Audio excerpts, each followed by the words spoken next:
This is chapter 34 of Getting to Know Grace. Herta's mother is in her bed sleeping. She hasn't completely recovered after all. She kept pretending she was fine. Father left medicine before he departed, thankfully. When would he return? As Herta is sitting beside her mother, I'm certain Grace hid my mother and me here so that we could escape. There's just one place that accepts Sunrid refugees, Harriet, a neutral nation. If I'm correct, we will soon be on our way to an asylum, leaving Grace behind. To die. As Herta remembers how Grace was coughing up blood before. But it's strange. If she really wants to die, there are quicker, more efficient ways. Why poisonous cigars?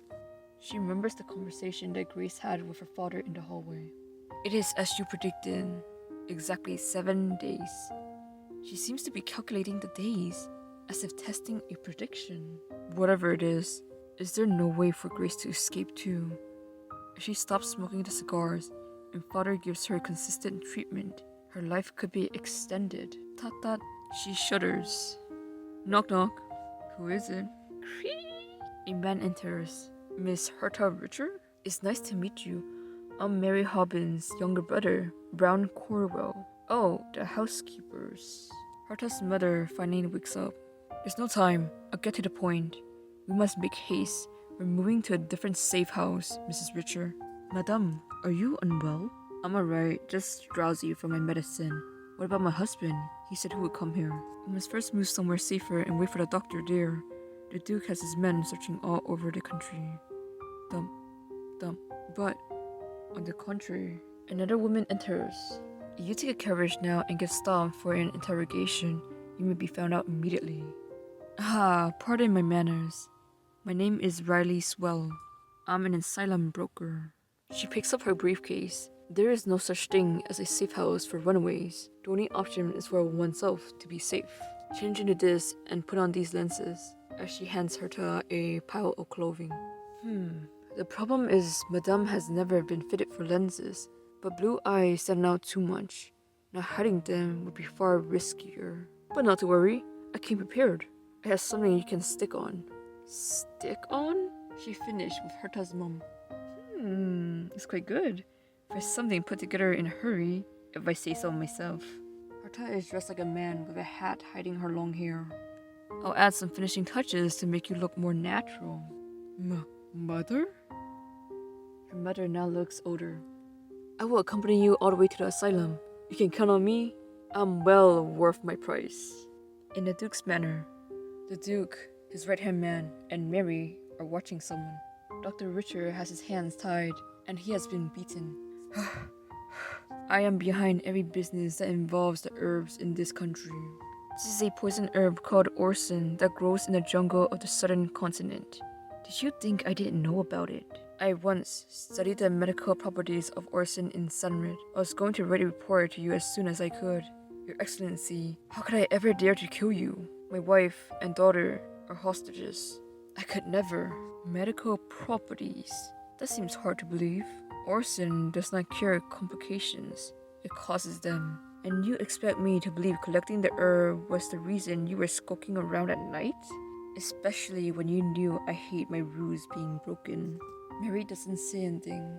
If you are punishing me for breaking the ruse and producing poor research, I gladly accept it, Your Excellency. Unfortunately, the black market does not offer the selection it once had, and my research wasn't progressing. I became impatient. Really? Do you remember? My older brother's toe rotted as a side effect from medicine you made. Then his ankles decayed and his legs were amputated. It's horrible to think that I'll follow a similar fate. So I was thinking, perhaps if you were to experience my inevitable pain, you might feel more compelled in your work. A person grabs onto Dr. Richard. Put him under the guillotine, the opposite way. He doesn't need 2 legs. Your Excellency!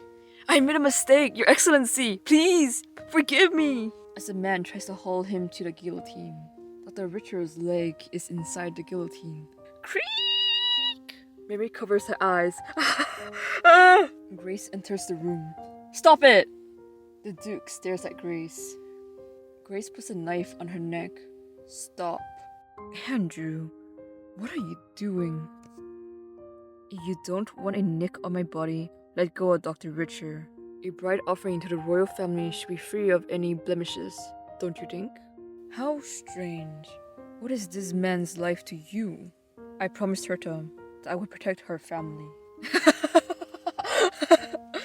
Charming. What can you do? Is this ridiculous show all you can manage? You, obedient and frightened, a coward like no other. Before, I would have dragged you to the room of atonement and denied you even a single sip of water for a week. Do not test my generosity. That's enough. Grace puts more pressure on the knife. Enough! Father, it was I who killed Bella. That confession shocked the Duke. I also killed Fabin Claude and burned his body until his bones became ash. Killing myself would be easy compared to those two. She still has the knife towards her throat. Keep in mind, I have nothing to lose. If you disturb my mental state, I will die before I can give birth to anything. You killed them?